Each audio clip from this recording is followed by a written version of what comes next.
de requisitos de análise crítica, né?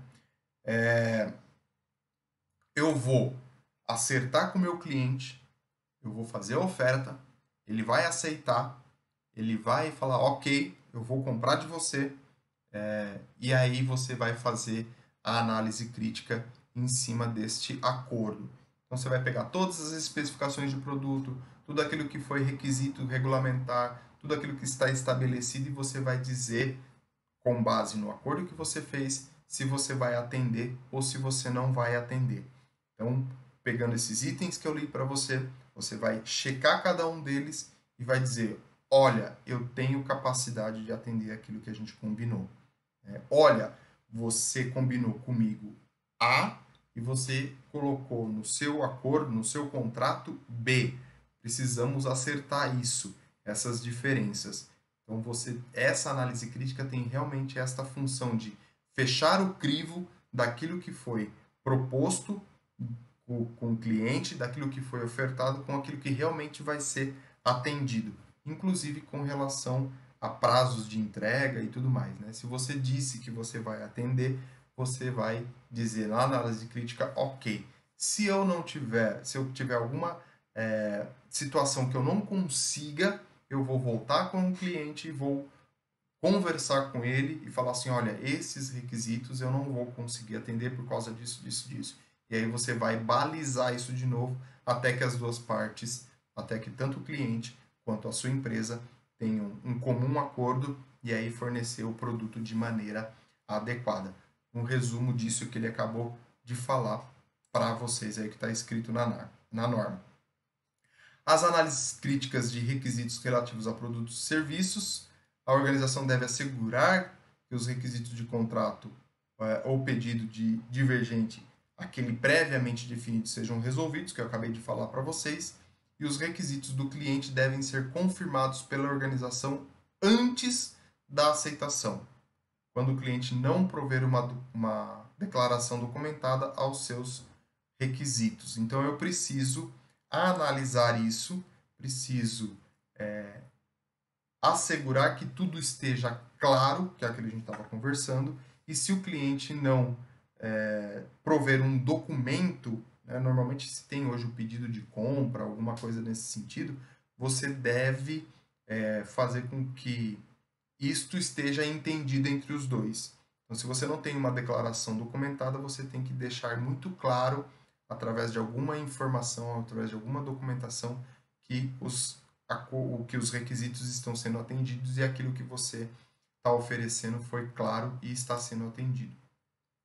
E lógico, né, a organização deve reter uma informação documentada referente a esta análise crítica e quaisquer novos requisitos para produtos e serviços. Então, fiz a análise crítica, vou registrar isso e vou comunicar ao cliente. Se o cliente não me fornece um documento, vou lá e mando um e-mail para ele, por exemplo. Olha, conforme nosso acordo por telefone, segue o produto ou o serviço que está sendo fornecido, e aí você coloca todas as características, tudo aquilo que foi acordado, enfim, tudo que foi definido para que não haja dúvidas depois. E aí você vai reter uma informação documentada com relação a este fornecimento do produto ou do serviço.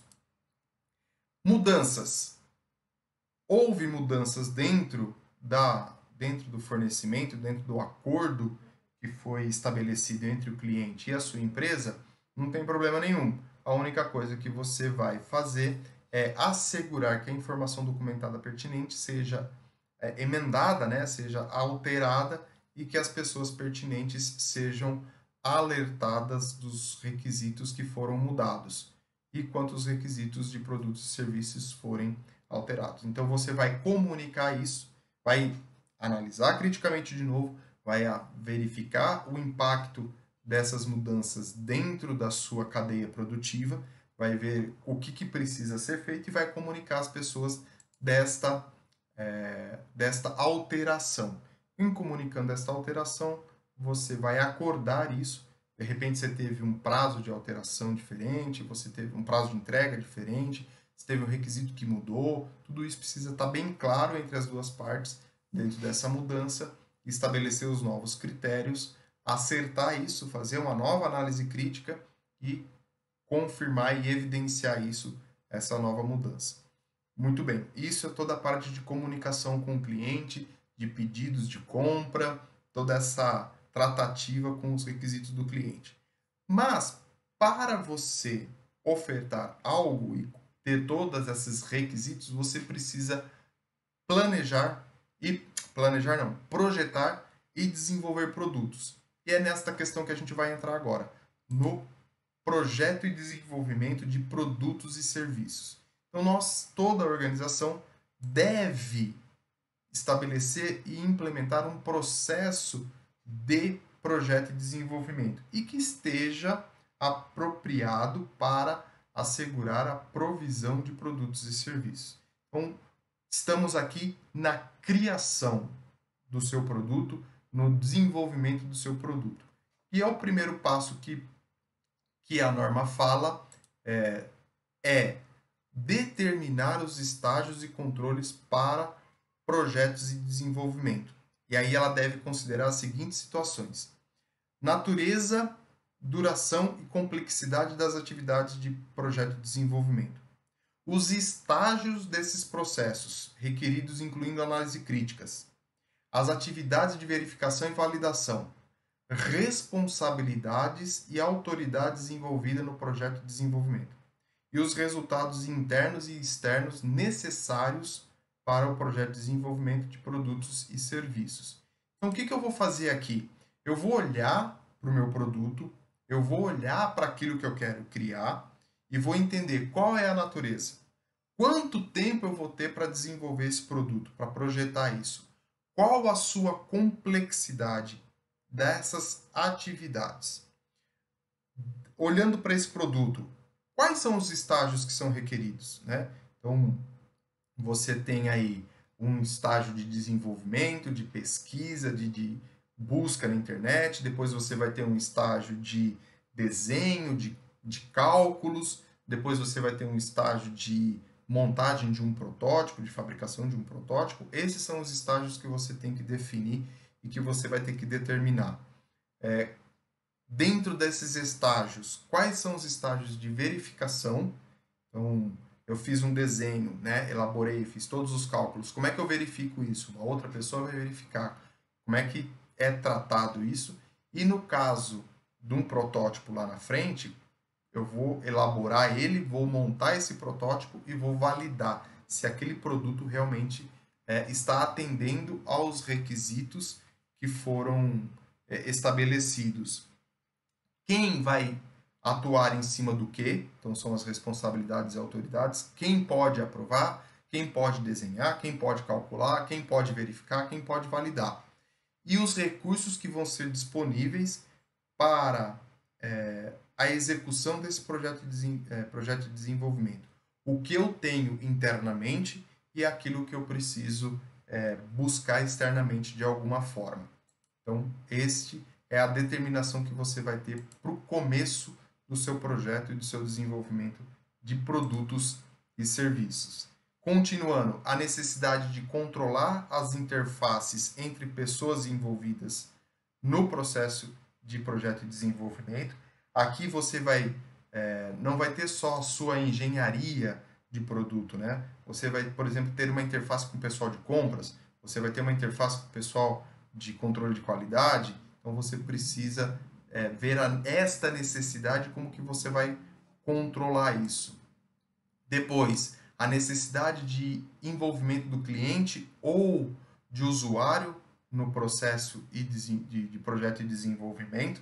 Então você vai ter o apoio do cliente. Como é que você vai fazer isso? Você vai chamar o cliente para ajudar no seu desenvolvimento? De repente você pode fazer uma consulta. Você trabalha num fast food e você está desenvolvendo um lanche novo. E aí você chama o cliente para desenvolver esse lanche junto com você. É uma possibilidade, é um produto novo. Depois, a necessidade ou do usuário, né? Os requisitos da provisão subsequente de produtos e serviços. Então, quais são os requisitos? O que eu vou precisar para informar a parte de suprimentos ou a parte de planejamento e controle da produção para que eles possam desenvolver esse produto de maneira adequada. E o nível de controle esperado. Então, quais são os itens que você vai controlar, como é que eles vão ser tratados ao longo desta produção. Você vai ter que desenvolver isso junto lá na parte de projeto de desenvolvimento. E a informação documentada necessária para demonstrar que os requisitos dos projetos de desenvolvimento foram atendidos, né? Então você vai trazer isso, você vai identificar e vai determinar quais são esses estágios e como que você vai evidenciar esta situação. Para o projeto de desenvolvimento, existem algumas entradas. Quais são essas entradas? Então, a organização deve considerar os requisitos funcionais e de desempenho. Então, o que eu pretendo com este novo produto, com este novo serviço? O que ele vai fazer, né? De uma maneira mais simples. Qual que é o desempenho dele? O que ele vai trazer de benefício? O que esse produto vai fazer, né? Resumindo aí. Informação derivada de atividades similares de projeto de desenvolvimento anterior. Então, eu tenho um produto, estou melhorando ele, então vou pegar todo o projeto de desenvolvimento feito anteriormente, vou analisar ele e vou trazer para esse novo produto. Os requisitos estatutários e regulamentares, então vou estar com as normas e com as leis ali para desenvolver esse novo produto. Normas e códigos ou práticas da organização que se tenha comprometido em implementar. Mesma coisa, né? Então, se eu tenho uma norma que eu estou lá dentro da minha política ou dentro do meu direcionamento estratégico, eu estou dizendo que eu vou cumprir aquela norma, aquela regulamentação, então eu vou ter que analisar para também aplicar isso neste produto que eu estou desenvolvendo. E consequências de potenciais falhas devido à natureza de produção e serviço. Ou seja, se falhar, o que vai acontecer? Qual é a consequência disso? Preciso prever. As entradas devem ser adequadas ao propósito do projeto de desenvolvimento, completas e sem ambiguidades. Então, ela tem que estar clara. Todos os requisitos, todo o uso e o que vai acontecer com esse projeto de desenvolvimento, com esse produto novo. As entradas conflitantes devem ser resolvidas. Se eu tenho um produto, estou pensando em algum desempenho dele, alguma melhoria nele, e ele está afetando alguma norma, ele está afetando alguma legislação, eu tenho que resolver isso. E documentar isso dentro do meu projeto de desenvolvimento. Isso tem que estar tudo registrado, tem que estar tudo claro. No controle, a organização deve aplicar controles que os resultados a serem alcançados estejam definidos, análises críticas sejam conduzidas para avaliar a capacidade dos resultados de projeto de desenvolvimento, as atividades de verificação sejam conduzidas para assegurar que as saídas do projeto de desenvolvimento atendam os requisitos de entrada, as atividades de validação sejam conduzidas para assegurar que os produtos e serviços resultantes atendam aos requisitos para a aplicação especificada ou uso pretendido, e quais ações necessárias sejam tomadas sobre os problemas determinados durante as análises críticas ou atividades de verificação e validação, e também reter informação documentada sobre estas atividades.